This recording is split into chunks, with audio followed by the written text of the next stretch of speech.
Hi guys, welcome to the BAAB Media channel. Today we'll be talking about Kylie Jenner and Kylie Cosmetics, who yesterday was named by Forbes at age 21 as being the youngest self-made billionaire ever. Now, this has obviously caused and ignited some debates on not only social media but also between media houses as to what defines self-made. So Forbes defines being self-made as someone who built a company or established a fortune on her own rather than inheriting some or all of it. In 2014, Forbes actually introduced a scale that ranges from 1 for someone who entirely inherited their wealth to 10 for someone who is entirely self-made. So Oprah would be a 10 as well as the Carters on the scale, whereas people such as Jeff Bezos, Warren Buffett, and Mark Zuckerberg would be an 8. And where does Kylie Jenner fall? She falls at a 7. Now, what doesn't make sense is that Forbes actually doesn't take into accountability like the different strides and the different levels of success. I think success actually really now has to not only be defined by numbers such as wealth, but also like the struggles in that you had to overcome in order for you to get to where you are. Historically, we know that how white privilege works is that their success is based on generational wealth. Historically, we know that Black people across the world and across the continent haven't had access to wealth. So any form of success, be it being the first to either graduate in your family, be it the first to get a degree, be it the first to actually, get a matric certificate, should be taken into accountability in a different category. I really do not believe that people such as Kylie Jenner or the Kardashian Jenner family should be involved in the same list as the Carters or the same list as Oprah, because we're all running, it's a marathon, right? We're all running a marathon, but one track lane literally has potholes, sand pits, wormholes. There are dementors on that track field, okay? And the other one is smooth sailing.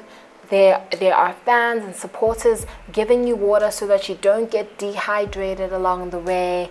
The sun is shining, your skin is glowing, and if you ever need an asthma pump, like someone will definitely be there in time so that you don't suffocate and die. So all death aside, everyone who was focusing on Kylie Jenner's list, there was actually 13 Black billionaires who also made it to the 2019 Forbes World's Billionaires list. And on that list was Aliko Dangote. He is Nigerian, known for sugar, cement, and flour. And his wealth is sitting at $10.9 billion. Okay? Burna Boy actually just dropped a song yesterday singing about the nigga, you know what I'm saying? So yeah, he is proper influential. Mike Adenuga, another Nigerian, and his wealth is sitting at 9.1 billion, and he is in the oil industry as well, but he also has telecoms. Then you got Robert Smith, who is American, and he is a former Goldman Sachs executive and is the founder of a private equity firm called Vista Equity Partners. Then we have another American who's David Stewart, and his wealth is sitting at $3 billion, and he is in technology. He is the co-founder and chairman of IT provider Worldwide Technology. Then we have our fave, everyone's fave, Oprah Winfrey, and her wealth is sitting at $2.5 billion. She's American, and we all know about, come on, we all know Oprah Winfrey. I do not have to read this out to you. We also have Strive Masiyiwa, who is sitting at $2.4 billion. He is Zimbabwean and is into telecoms. Then we have Isabel dos Santos, who also made it onto our Women's Month list in 2014. She's generational wealth as well. Her father is Angola's former president, and she is into investments, and her wealth is sitting at $2.3 billion. Then we have Uncle Patrice Motsepe. His wealth is sitting at $2.3 billion. South African. His family is just absolutely wonderful. They brought us Beyonce to South Africa. They brought us, they just brought us, the tea. Okay? And he's into mining and is the founder of African Rainbow Minerals, which is also listed on the JSE. We also have Michael Jordan. Oh, sorry guys, English. Michael Jordan, who's sitting at $1.9 billion. We know Michael Jordan. It's the shoes. If it's not the shoes, it's the court. If it's not the court, it's everything. Okay. We also have Michael Lee Chin, sitting at $1.9 billion. He's Canadian and he's into investments.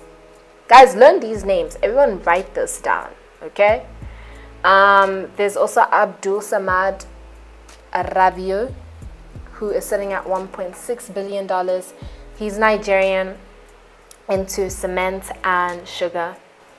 Then we have Folorunshur Alakija, and she is sitting at $1.1 billion. She is Nigerian and is into the oil industry.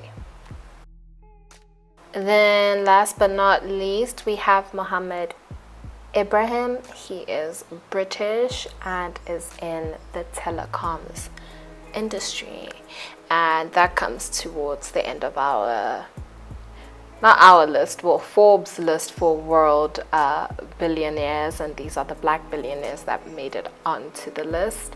So yeah, let's put our attention onto the people who are winning within our community as opposed to the Kylie Jenner family, which we honestly just need to stop caring about and stop giving them the attention that they seek constantly,